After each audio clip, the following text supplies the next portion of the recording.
world's most developed economies are actually frantically trying to prevent a debt crisis from spreading. Alex Jurchevsky is the founder and managing partner of the financial company Recovery Partners, and he joins us now. Alex, great to see you again.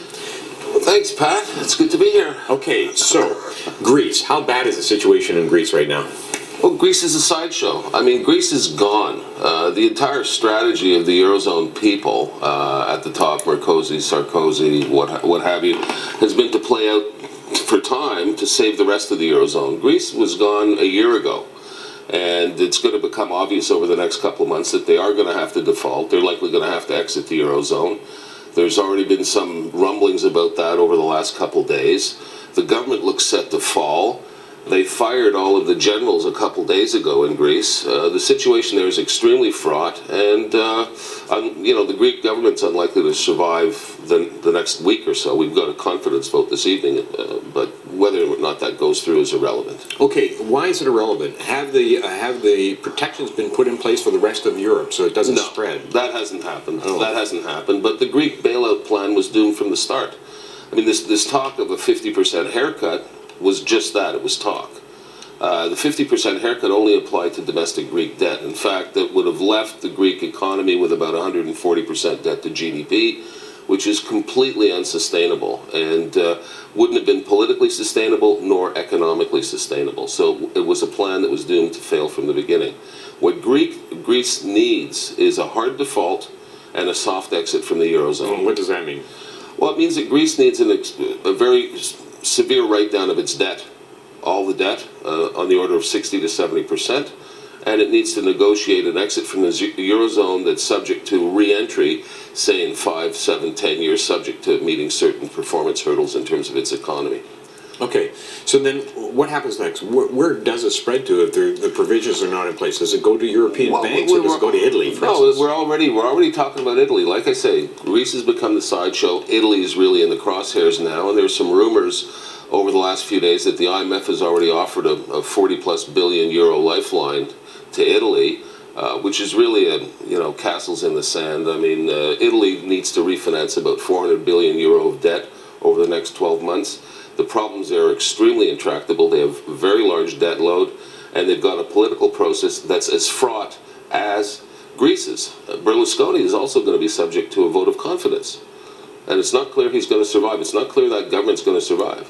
And as we know, the Italians have had revolving door governments since the Second World War. They've had around 50-plus governments since the Second World War. Okay, Alex, you were there when the debt situation was addressed in New Zealand. You were part of that restructuring or helped out in that. What should be done in Europe so that it doesn't spread to us here in Canada? Well, it is going to spread to us no matter what happens because we're already looking at a very weak economic profile coming out of Europe over the next 12 months. That's already baked into the cake. Like a recession in Europe? Carney's already intimated that over a week ago. Governor Carney suggested there might be a mild recession in Europe. I think it's going to probably be more severe. What needs to be done in Europe is to have an orderly restructuring of the government debts that are unsustainable. And you're looking at Italy, Spain, you're looking at a lot of countries there. That feeds back on the banks that lent some money to these economies.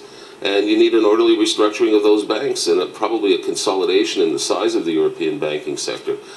The unwillingness of the banks to submit to that consolidation and restructuring is what's driven the process to this point because they haven't wanted to take the hit on their positions. Most banks have not written down those positions, and as you know, the stress tests over the last 2 years were largely concocted to make it appear that the banks are stronger than they really are. It's only now that banks are starting to write things down to reality.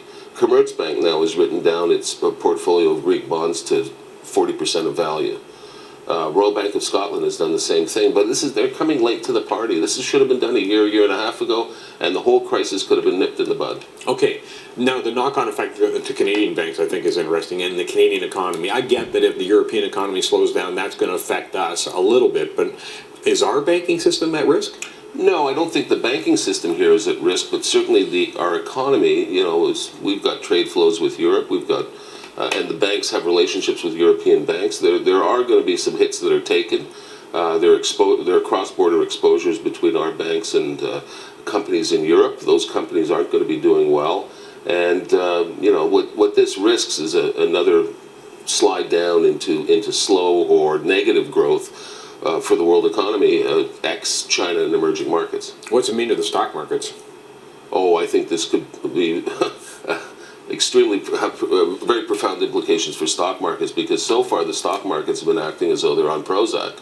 There hasn't been much regard given to the seriousness of the crisis, and if this thing does hit the wall in an uncontrolled way, I think stock prices could be subject to some fairly sharp markdowns here. Okay. Well, Alex, I don't know whether I should say thank you or not for that kind of news, but thanks for coming in. Thank you very much. Alex Jarzewski is the founder, managing partner of Recovery Partners.